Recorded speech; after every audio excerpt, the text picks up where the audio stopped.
할렐루야. 오늘은 11월 7일 금요일입니다. 오늘도 정시매일 예배를 통해 경건의 일상을 살아가고자 하시는 우리 큰믿음 유신교회 모든 성도님들을 사랑하고 축복합니다. 다 함께 사도신경으로 우리의 신앙을 고백하며 하나님 앞에 나아가겠습니다. 전능하사 천지를 만드신 하나님 아버지를 내가 믿사오며 그 외아들 우리 주 예수 그리스도를 믿사오니 이는 성령으로 잉태하사 동정녀 마리아에게 나시고 본디오 빌라도에게 고난을 받으사 십자가에 못 박혀 죽으시고 장사한 지 사흘 만에 죽은 자 가운데서 다시 살아나시며 하늘에 오르사 전능하신 하나님 우편에 앉아 계시다가 저리로서 산 자와 죽은 자를 심판하러 오시리라.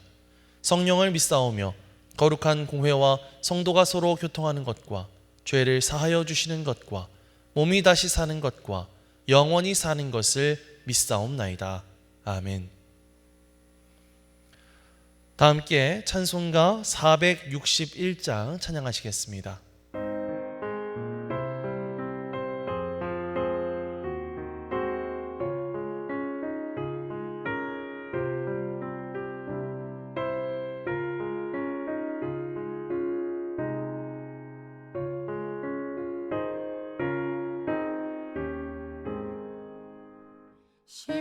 십자가를 질 수 있나 주가 물어보실 때 죽기까지 따르오리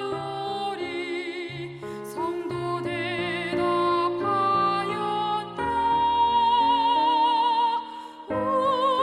우리의 심령 주의 것이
이 시간 수험생들과 취업생들을 위해서 함께 기도하기를 원합니다. 우리 수험생들과 취업생들의 이름을 함께 부르겠습니다.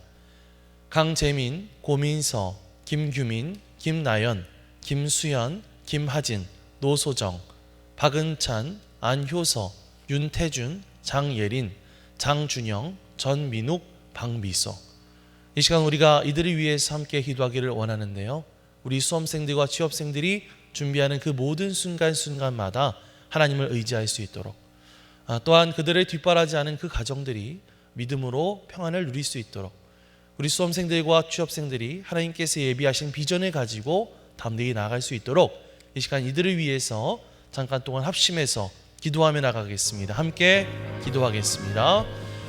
사랑과 은혜가 풍성하신 아버지 하나님, 감사를 드립니다. 이 시간 우리 수험생들과 취업생들을 위해서 우리 모두가 함께 기도하며 나가겠습니다. 주님, 이제 숨이 얼마 남지 않은 상황이 있습니다. 우리 수험생들과 취업생들 아버지 하나님, 지금까지 열심히 준비하면서 기도했습니다. 주님께서 아버지 하나님 오랜 시간들과 하나님 주옵소서 그들의 마음을 굳건히 붙잡아 주시고 그들이 준비하는 모든 순간순간 하나님을 의지하고 하나님께서 보여주시는 그 음성을 따라 나갈 수 있는 진정된 순간 주님께서 하여 주시옵소서. 아버지 하나님께 순종하는 점수를 특별하지 않은 그들에게서 아버지 하나님 주님께서 주시는 평안을 누릴 수 있도록 도와주시옵소서. 여러 가지 불안한 마음을 있겠지만은 그 모든 것들 주님께서 없애주시고 하나님께서 주시는 그 담대한 마음을 가지고 아버지 하나님 수험생들과 취업생들을 위해서 계속해서 기도하며 나아갈 수 있는 우리의 부모님들과 가정들 될 수 있도록 주님께서 인도하여 주옵소서. 특별히 이들에게 하나님께서 비전을 보여주시기를 원합니다. 주님께서 주시는 그 꿈과 비전 가지고 아버지 하나님 담대하게 나아갈 때에 하나님께서 그 길을 인도하여 주시고 아버지 하나님께서 가장 보시기에 좋은 길로 그들을 인도하여 주셔서 아버지 하나님 그들이 하나님 앞에 온전히 영광 올려드릴 수 있는 하나님께서 기뻐하시는 우리 분들로 그렇게 세워져 나갈 수 있도록 주님께서 그 모든 길을 예비하여 주시고 인도하여 주시옵소서. 감사드리며 예수 그리스도 이름으로 기도드리옵나이다. 아멘. 오늘 우리에게 주시는 하나님의 말씀은 디모데후서 4장 1절에서 8절입니다. 하나님 앞과 살아있는 자와 죽은 자를 심판하실 그리스도 예수 앞에서 그가 나타나실 것과 그의 나라를 두고 엄히 명하노니 너는 말씀을 전파하라. 때를 얻든지 못 얻든지 항상 힘쓰라. 범사의 오래 참음과 가르침으로 경책하며 경계하며 권하라. 때가 이르리니 사람이 바른 교훈을 받지 아니하며 귀가 가려워서 자기의 사욕을 따를 스승을 많이 두고 또 그 귀를 진리에서 돌이켜 허탄한 이야기를 따르리라. 그러나 너는 모든 일에 신중하여 고난을 받으며 전도자의 일을 하며 내 직무를 다하라. 전제와 같이 내가 벌써 부어지고 나의 떠날 시각이 가까웠도다. 나는 선한 싸움을 싸우고 나의 달려갈 길을 마치고 믿음을 지켰으니 이제 후로는 나를 위하여 의의 면류관이 예비되었으므로 주 곧 의로우신 재판장이 그날에 내게 주실 것이며 내게만 아니라 주의 나타나심을 사모하는 모든 자에게 도니라. 이는 하나님의 말씀입니다. 아멘. 할렐루야. 오늘도 말씀을 듣는 여러분의 심령 속에 성령님의 감동하심이 함께하여 주시기를 주님의 이름으로 축원합니다. 앞에서 읽었던 디모데후서 3장에서 사도 바울은 디모데에게 앞으로 다가오게 될 어두운 시대의 현실을 알려주었습니다.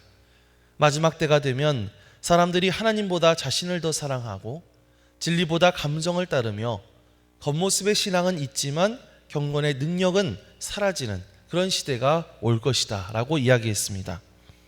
그래서 이처럼 신앙의 본질이 약해진 시대 속에서 바울은 디모데에게 이렇게 권면하죠. 이럴 때일수록 성경으로 돌아가라. 말씀을 배우고 그 말씀 가운데 거하라 라고 말합니다. 그 이유는 분명하죠. 성경은 하나님의 감동으로 된 말씀이기 때문에 사람을 온전하게 하며 모든 선한 일을 행할 능력을 주기 때문입니다. 하지만 거기에서 끝나서는 안 될 텐데요. 오늘 우리가 읽은 본문은 이러한 암울한 현실 속에서 바울이 디모데에게 남긴 마지막 당부입니다.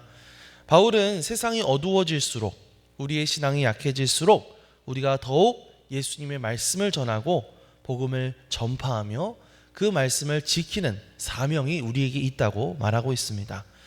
오늘 말씀을 통해서 이 바울의 마지막 당부를 되돌아보고 우리가 어떠한 자세로 이 복음을 지키는 사명을 감당해야 될 것인가 함께 생각해 보는 시간이 되기를 원합니다. 우리 먼저 1절과 2절 말씀을 다시 한번 읽어볼까요? 하나님 앞과 살아있는 자와 죽은 자를 심판하실 그리스도 예수 앞에서 그가 나타나실 것과 그의 나라를 두고 엄히 명하노니 너는 말씀을 전파하라. 때를 얻든지 못 얻든지 항상 힘쓰라. 범사에 오래 참과 가르침으로 경책하며 경계하며 권하라. 아멘. 사도 바울이 말합니다. 너는 말씀을 전파하라. 때를 얻든지 못 얻든지 항상 힘쓰라 라고 말합니다. 여기서 특히 중요한 것은 때를 얻든지 못 얻든지 항상 말씀을 전하는 일에 힘쓰라는 부분이죠. 때를 얻든지 못 얻든지 라는 말은 내가 말씀을 전하기에 유리한 때이든 불리한 때이든 상황에 따라서 그것을 결정하는 것이 아니라 언제나 해야 할 일이다 라는 것입니다. 디모데가 목회를 할 당시의 상황은 어땠을까요? 당시에 복음을 전한다는 것은 큰 위험을 감수해야만 하는 일이었습니다. 교회는 핍박받고 있었고 거짓 교사들은 활개를 치고 있었죠. 말씀을 전하기에 여러모로 불리한 상황이었습니다. 하지만 바울은 그런 상황에서도 여전히 말씀을 전하기에 항상 힘써야 한다. 이렇게 말하고 있는 것이죠. 왜 그래야 될까요? 1절 말씀에 그 근거가 나와 있는데요. 살아있는 자와 죽은 자를 심판하실 그리스도 예수 앞에서 라고 하는 표현이 나오죠. 예수님께서 다시 오셔서 우리를 심판하실 날이 얼마 남지 않았기 때문이다 라는 것입니다. 물론 주님께서 오실 그 날이 언제인지 정확하게 알 수는 없지만 그날은 분명히 도적같이 우리가 예상치 못했던 때에 오게 될 것입니다. 그렇기 때문에 한 사람이라도 더 복음을 듣고 회심하여 하나님께 나올 수 있도록 지금 우리의 상황이 유리하든 불리하든 복음을 전하는 일에 항상 힘써야 한다는 그런 말이죠. 사랑하는 성도 여러분, 그렇다면 지금은 복음을 전하기에 유리한 때일까요? 불리한 때일까요? 아무래도 저는 불리한 시절이라고 보는 편이 더 맞을 것 같다는 생각이 듭니다. 기독교에 대한 세상 사람들의 반감이 심하고 또 신앙을 갖는다는 것이 요즘 시대에 점점 어리석은 것처럼 느껴지는 그런 시대를 살아가고 있기 때문이죠. 하지만 그럼에도 불구하고 우리는 이 시대를 초월한 하나님의 말씀, 예수 그리스도의 복음, 말씀의 진리를 붙잡고 그것을 전하는 일을 감당해야 할 줄 믿습니다. 그것이 바로 우리에게 주신 사명이고 의무이기 때문이죠. 복음을 전한다는 것이 그냥 단순히 설교하고 전도하고 이러한 것만 말하는 것이 아닙니다. 우리가 처해 있는 삶의 자리, 우리의 가정에서, 일터에서, 또 이웃들 사이에서 이 말씀의 기준을 가지고 그리스도인답게 살아가는 것, 그것이 바로 복음을 전하는 모습, 복음을 전하는 삶인 줄 믿습니다. 오늘 디모데후서 말씀을 통해서 사도 바울이 우리에게도 묻고 있습니다. 너는 지금 이 불리한 시대를 살아가면서도 말씀 전파에 힘쓰고 있는가? 때를 얻든지 못 얻든지 항상 그리스도인으로서의 삶을 살아가려고 애쓰고 있는가? 라고 묻고 있습니다. 다시 오실 예수 그리스도를 기대하는 그러한 마음을 가지고 어떠한 유불리의 상황 속에서도 복음을 전하는 일에 소홀히 하지 않는 저와 여러분들 되시기를 주님의 이름으로 간절히 축원합니다.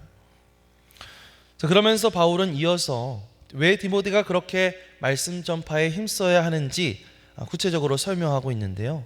그 이유는 말씀이 거부당한 시대가 오기 때문이다. 이렇게 말합니다. 3절에서 5절 말씀을 함께 읽어볼까요? 때가 이르리니 사람이 바른 교훈을 받지 아니하며 귀가 가려워서 자기의 사욕을 따를 스승을 많이 두고 또 그 귀를 진리에서 돌이켜 허탄한 이야기를 따르리라. 그러나 너는 모든 일에 신중하여 고난을 받으며 전도자의 일을 하며 내 직무를 다하라. 아멘. 여기서 바울은 이 귀가 가려워진 사람들에 대한 이야기를 다루고 있습니다. 이 사람들은 어떤 사람들일까요? 그러니까 진리는 듣고 싶지 않고 내가 듣고 싶은 것만 들으려는 그런 세대를 말하는 것이죠. 이들은 바른 교훈보다는 달콤한 이야기를 원하고 책망보다는 위로를 듣기 원하며 복음의 진리보다 자기 감정에 맞는 복음을 택하려고 합니다. 이러한 시대에는 진리를 말하는 사람이 환영받지 못하죠. 오히려 조롱당하고 배척당하고 공격받기도 합니다. 그래서 많은 사람들이 너무나 민감한 시대에는 복음의 이야기를 꺼내기가 어렵다라고 말합니다. 하지만 사도 바울은 그러한 때일수록 이 말씀을 지켜라 라고 외치고 있습니다. 왜 그럴까요? 사람들이 진리를 싫어할수록 진리는 더욱 분명하게 선포되어야 될 필요가 있기 때문이죠. 사랑하는 성도 여러분, 사도 바울의 이 고백이 오늘 우리에게 너무나 정확하게 들리는 이유가 무엇일까요? 지금도 그 귀가 가려워진 시대를 살아가고 있기 때문이죠. 사람들은 자기가 듣고 싶은 이야기만 듣고 불편한 진리가 있다면 그것을 외면해 버립니다. 그래서 사람들은 이 복음이라고 하는 것을 선택적인 소비로 바꾸어 버리죠. 하지만 여러분, 이 진리라고 하는 것은요, 언제나 이 불편함 속에서 사람을 새롭게 만드는 그런 성격을 가지고 있습니다.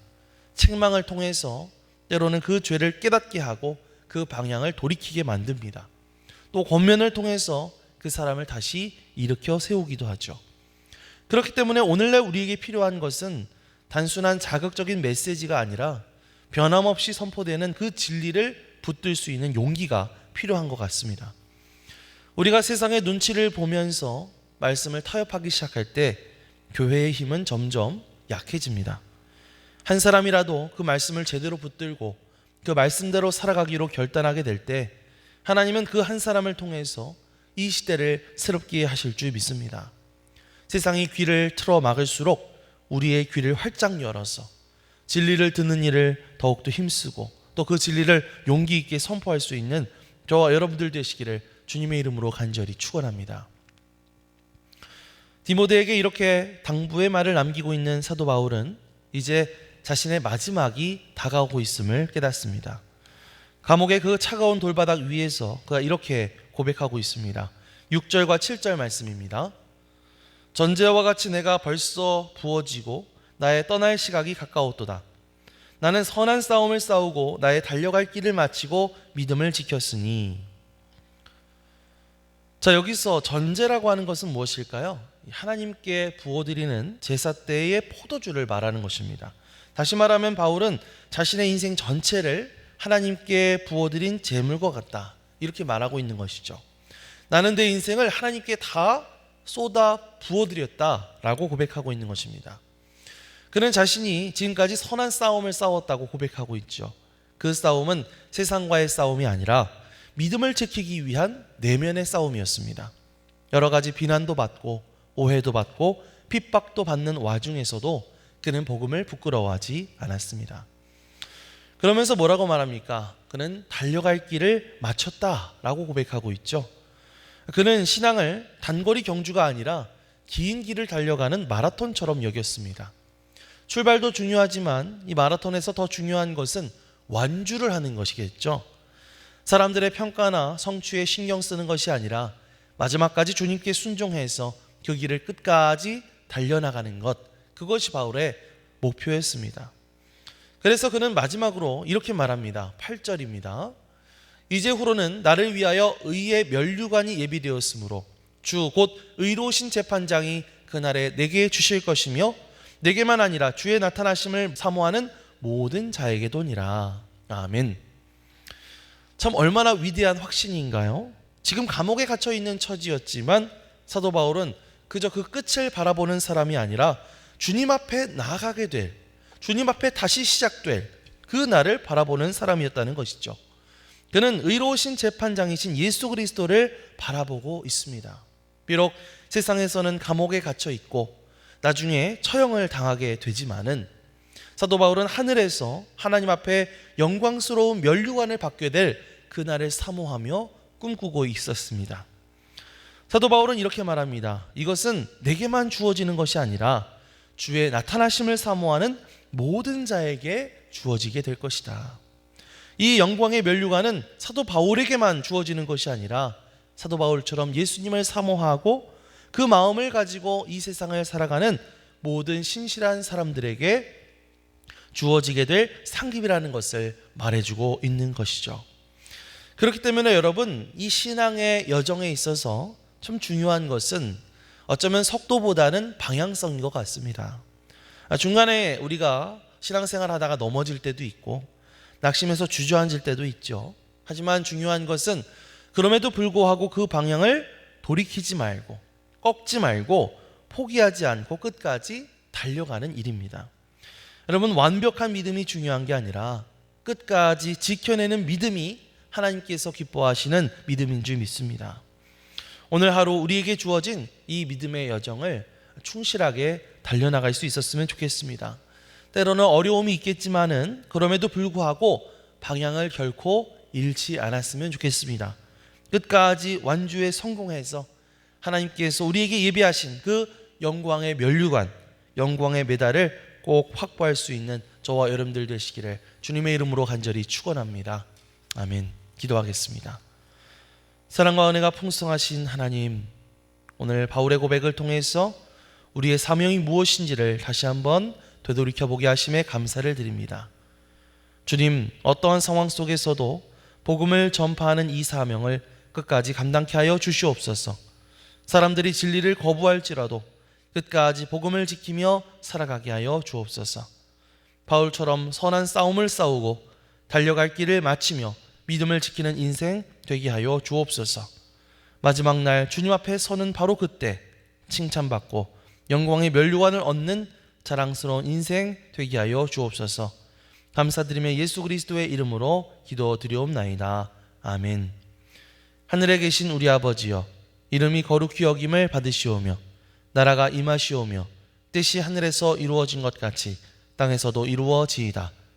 오늘 우리에게 일용할 양식을 주시옵고 우리가 우리에게 죄 지은 자를 사하여 준 것 같이 우리 죄를 사하여 주시옵고 우리를 시험에 들게 하지 마시옵고 다만 악에서 구하시옵소서.